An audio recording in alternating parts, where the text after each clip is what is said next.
Good morning. Welcome to this morning's edition of the Rich Urban Show. We're very happy to continue this interview of primary candidates. Today we have Richie Robb. He's the Democrat candidate for Attorney General. And yeah, please introduce yourself. Well, my name's Ritchie Robb. I'm the Democratic candidate for Attorney General, as Richard said. Uh, I I'm running an issue-oriented campaign, and I try to mix that with my background. My primary issue, utility rates. I want the Attorney General's office to try to level the playing field on utility rates. We have the fourth highest in the country, and like I say, I want to level the playing field. These large corporations every year are raising utility rates in West Virginia. Attorney General's office needs to step up on that. Another thing I want to do is to particularly emphasize fraud detection, fraud prevention in the consumer protection arm of that office. And it's going to get even bigger with artificial intelligence. And we need to show the fraudsters out there, and there are plenty of them, as we know, that you're not going to be coming into West Virginia. My background, just briefly, I was mayor in South Charleston 8 consecutive terms. I've practiced law for 40 years. Yeah, I was a veteran. I'm a veteran, awarded the Bronze Star in Vietnam. In the course of the campaign, I've also discovered, well, I knew this, but but people have emphasized it to me, the opioid crisis. And, if we're going to have a war on drugs, we need to have a war on drugs, not just simply, arresting dealers out there after the fact. And I think all agencies of all governments, including the federal government, including the military, need to participate in this struggle. As Attorney General, I'll be advocating that. I could go on, but go ahead. Okay, that's a I'm good done for start. now, Richard. All right. So the utility rates, I know what you're talking about. Here in Jefferson County, Jefferson Utilities was purchased by I think the West Virginia American Water. I think I've got that right, the name. And the rates went up immediately 58%. So, I mean, and there was some hearing about it. I wasn't present. And I know that there's been some meetings in Jefferson County, people talking about that. I guess so. What I want to ask you is, what could the Attorney General actually do? Apparently, it's not like illegal, or is it? I mean, what can be done? Well, you're right. It's not illegal, but it's done a lot. As you know, 58% is pretty substantial, but more will be coming. What the Attorney General's office can do is this. First of all, these rates are approved by the Public Service Commission down in Charleston, and there are two things that the utilities go through. One is the Public Service Commission staff itself, and then there's about a 10-person consumer advocate department. Well, these utilities, like the water company that you're facing in Jefferson County, are backed by probably trillion-dollar corporations, engineers, accountants, attorneys. They just pound the Public Service Commission year after year. I propose to bring the Attorney General's office into that mix to try to level the playing field. Also to explore more strongly appeals on these rate increases. I don't see appeals being made to the state Supreme Court hardly ever. And I think that needs to be done too. Is that going to tip the playing field? Well, it'll tip it some. It still won't be equal because these are huge corporations that are pounding state agencies. But I think it will certainly help, and I will employ staff members and recruit staff members who can try to level that playing field. Okay. All right. Fair enough. That sounds like a good idea, because I think you're right. There could be more advocacy from the customer viewpoint, which is what it should be all about in the issues like these big rate increases. I mean, 50%. Wow. Okay. That's a big one. Yeah, it sure That's a is. bit. That's and they'll be coming with more and more and more. Sometimes it seems like they're applying for rate increases every year, and that there hasn't been an approval or disapproval of the increase. And here comes another rate increase. It's just time and time and time again. And here's something else, Richard. I don't think the big tornado hit the Eastern Panhandle 2 or 3 weeks ago like it did most of the rest of the state. But what did we learn after that tornado that knocked out a lot of, made a lot of power outages across the state? We not only have the fourth highest rates in the country, we have the highest number of power outages. And utility and the Public Service Commission is, well, we're going to investigate that too. Well, I'm not knocking them, but we just don't have the state resources to combat these big utilities. The Attorney General's office will add another punch to the public arm. Okay. Yeah, it seems to me there's a pretty cozy relationship. I mean, you correct me if I'm wrong, between the regulatory agency, I guess the Public Service Commission, and the utilities. I once had like a complaint, a minor complaint, like I got charged, for they said I used whatever 10,000 gallons of water during the winter, and this was at a house where the water was basically it was under construction, and so they investigated, blah blah blah. But in the end, I had to pay anyway. Anyway, do you have any comment on that? It seems to be a kind of a friendly relationship between the Public Service Commission and these utilities versus, being more on the consumer side or more balanced. Or do you have any opinion, or am I wrong? Unfortunately, Richard, it seems as if you're absolutely correct. There is always that danger. The utilities are before the Public Service Commission all the time, and their personnel are there all the time. Now, they're not. I'm not saying they're bad people, but they're also answering to stockholders around the world who, of course, want to boost their profits.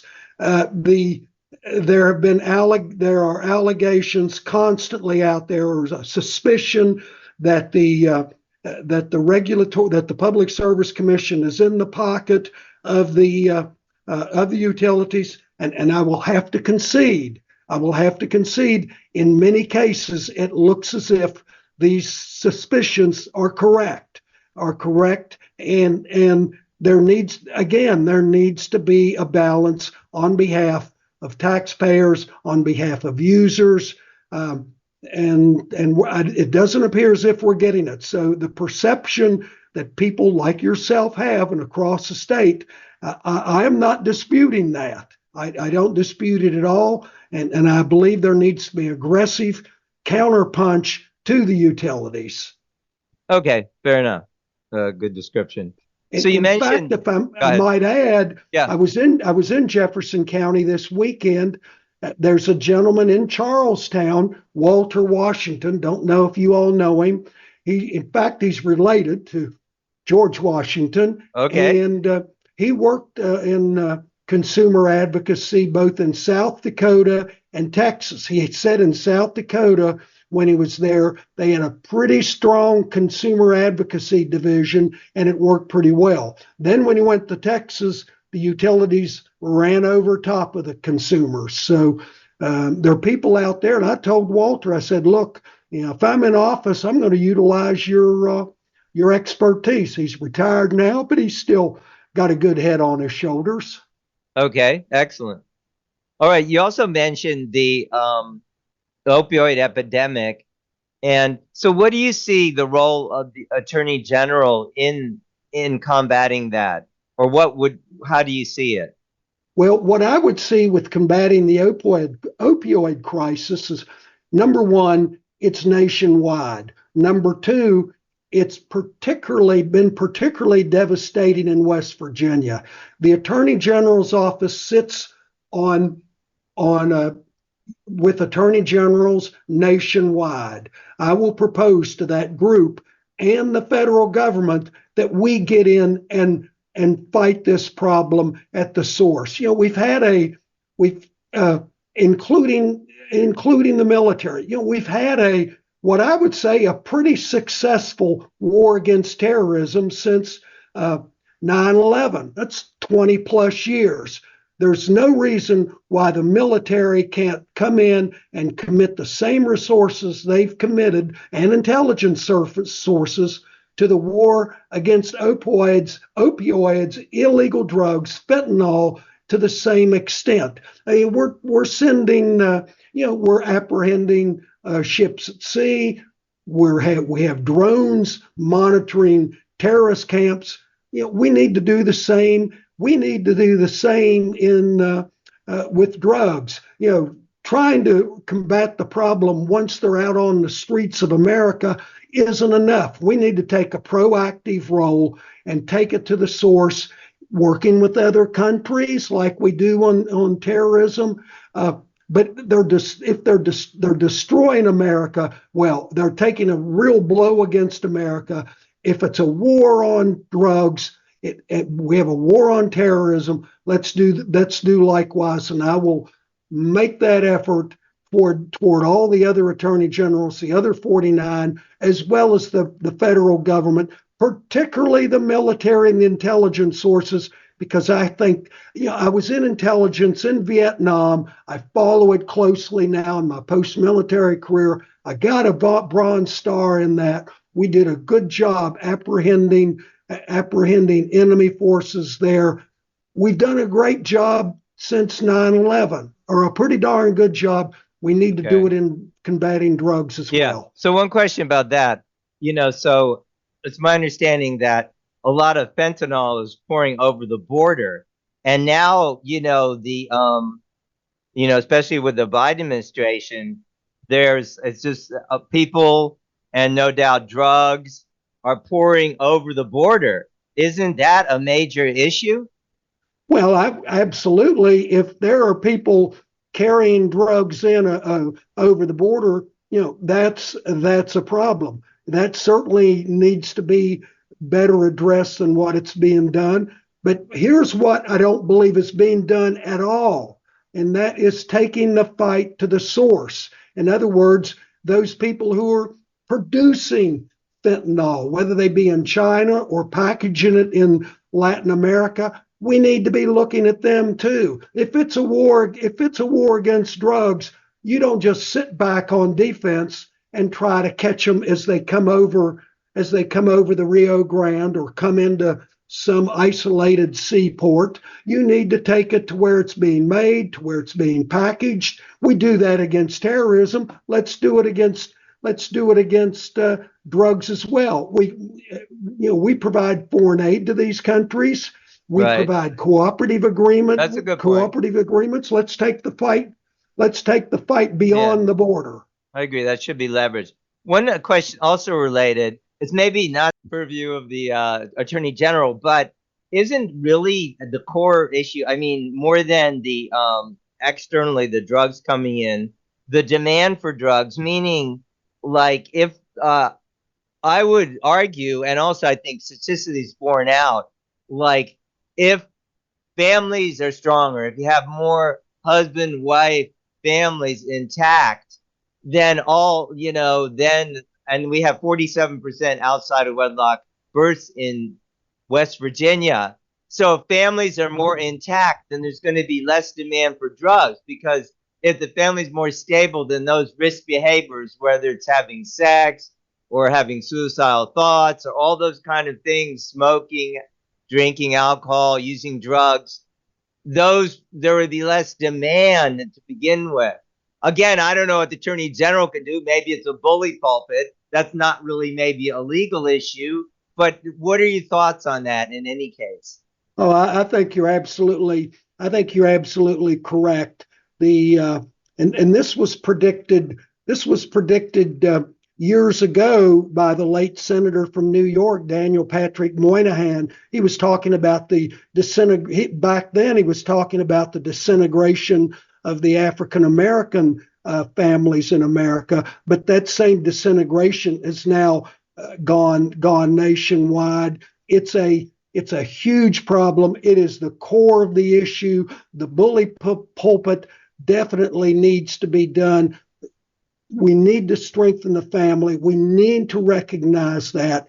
One of the things I think, in addition to that, that has come in the last 10 or so years has been the social media invading our youth. That's just torn it apart even more. But there is no question about it, Richard, that if we could get to the core issue is strengthening the American family. We need to do more there than all we can. And I think we need to do more than just the bully pulpit. We need to support families. We need to promote family unity, promote family strength.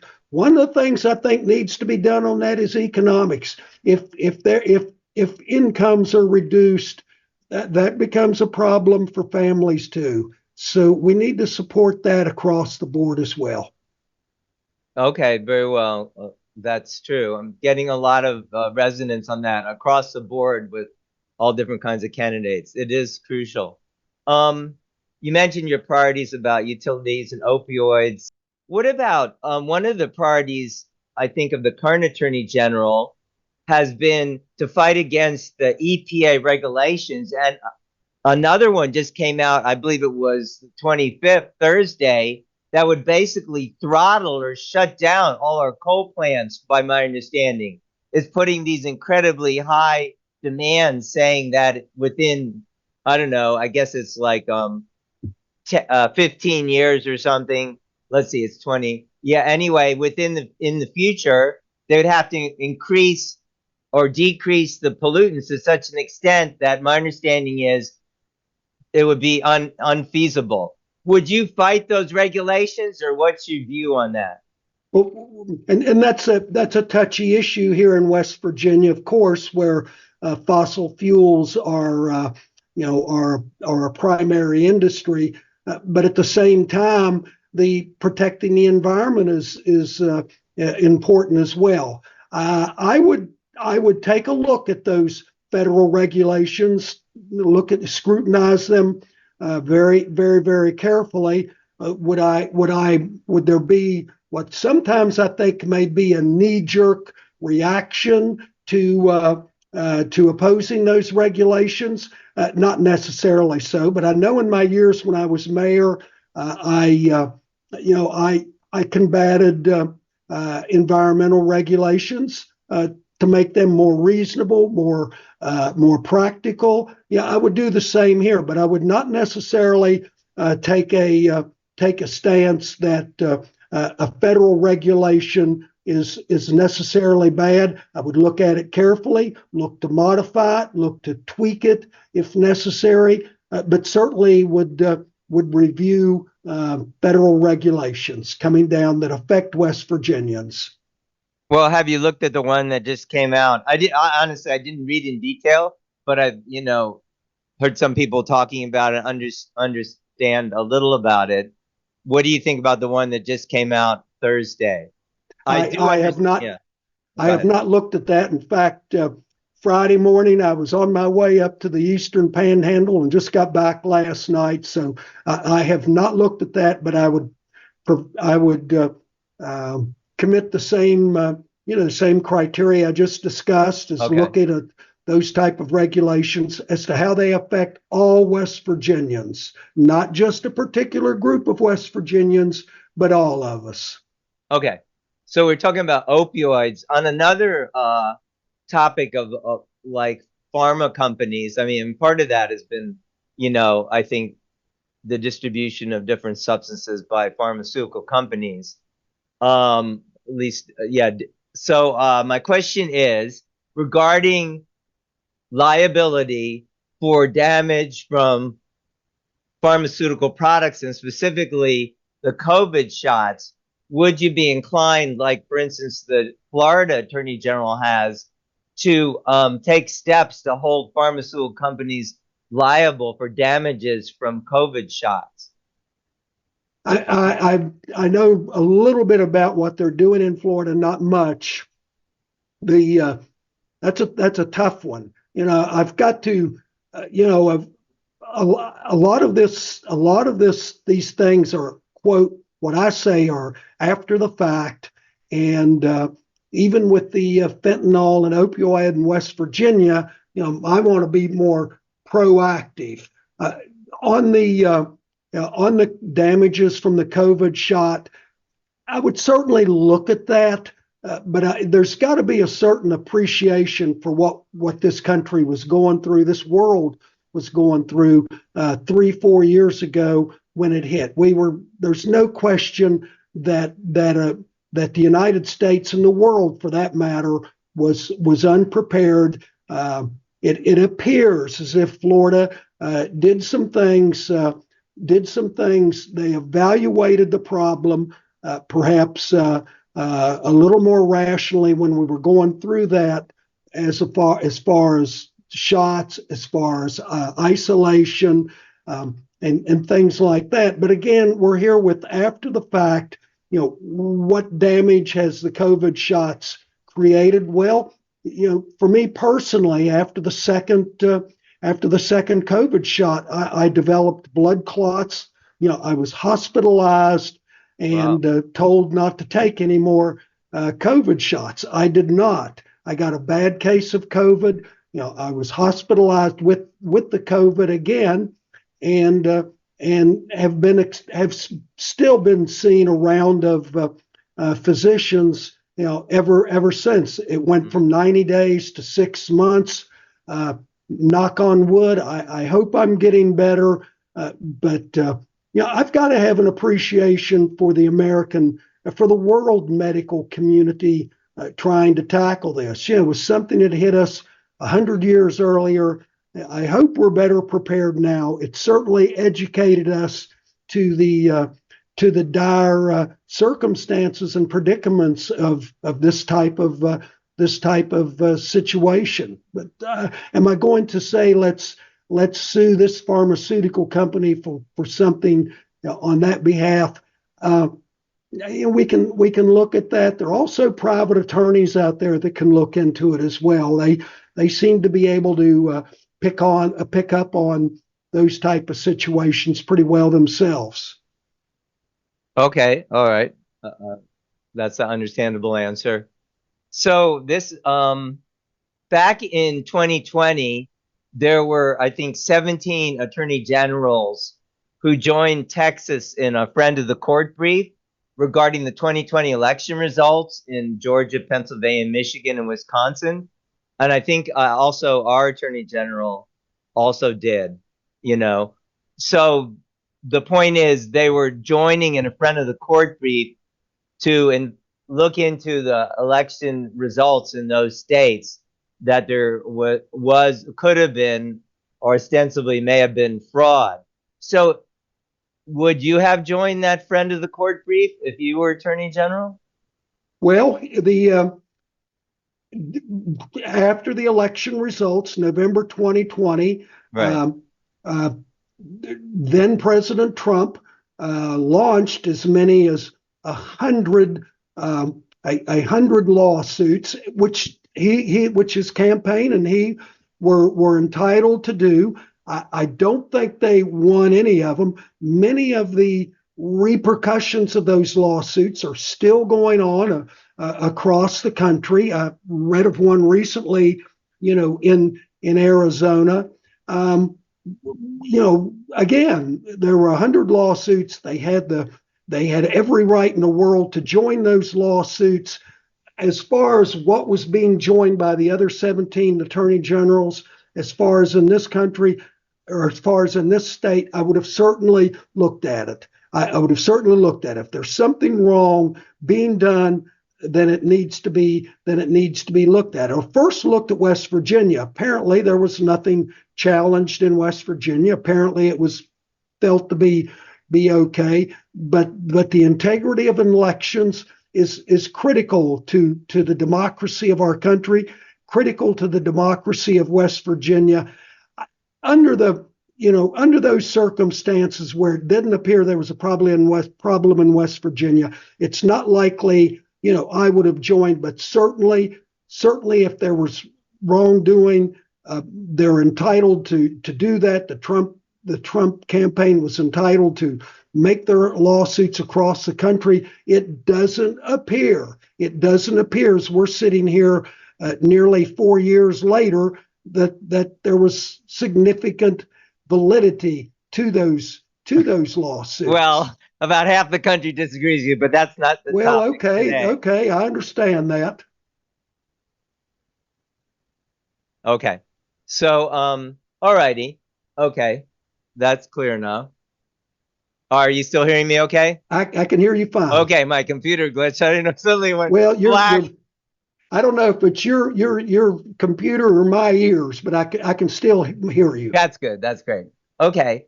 So, do you have any opinion about I noticed on the Attorney General's website, West Virginia, it says one of the roles of the Attorney General is providing advice and consultation to county prosecuting attorneys. That's on the website for the West Virginia Attorney General. So here we've had a controversy in Jefferson County. You may or may not have heard about it. Maybe you did, where the prosecuting attorney has taken action to remove 2 of our 5 county commissioners. And a lot of us are very upset about that. Now, they did, from my understanding, commit some misdemeanors. They were doing a protest and didn't show up for meetings, and now they've returned to the meetings. But the prosecutor has filed the case to remove them. Now, if you care to, or if you have an opinion on it, would you give any advice to the local prosecutor, like regarding that kind of case? Or are you aware of that case in any? I have a little bit of familiarity with the case. One of the things one has to do when running statewide is have a little bit of knowledge of what's going on around the rest of the state, and that one I have a little bit of knowledge of. Plus, I was in Jefferson County this weekend. Prosecutorial authority lies exclusively in West Virginia with the local prosecutor. Now, what I would propose as Attorney General is to assist those prosecutors where it may be necessary, because smaller counties, much smaller than Jefferson County, need the assistance. In this type of situation, it appears as if that the prosecuting attorney in Jefferson County, whose name escapes me, but that's an office. Okay, that's a county, a pretty sophisticated county with a pretty solid government in it. I think it'll be vigorously defended. I think it'll be vigorously prosecuted. If I were Attorney General, I would certainly not intervene. If the prosecutor solicits my assistance, I would certainly look into it. If the defendants solicit my assistance, I would look into it. But not knowing the specific details, it's not likely that would be my intervention. Yeah. Well, I just caught my attention, that phrase, providing advice and consultation. I think the current Attorney General declined to give any opinion on it. Of course, that's, I guess, like you say, it's mostly the local prosecutor, although the current Attorney General is from this county. Okay, I was just wondering if you had an opinion about it. Well, as we're winding down, thank you anyway for sharing that. What differentiates you from your opponents? I know you do have one, well, I guess singular opponent. You have one. At this point, let's just focus on the primary opponent, since we're not, into the general election yet. What distinguishes you from your primary opponent?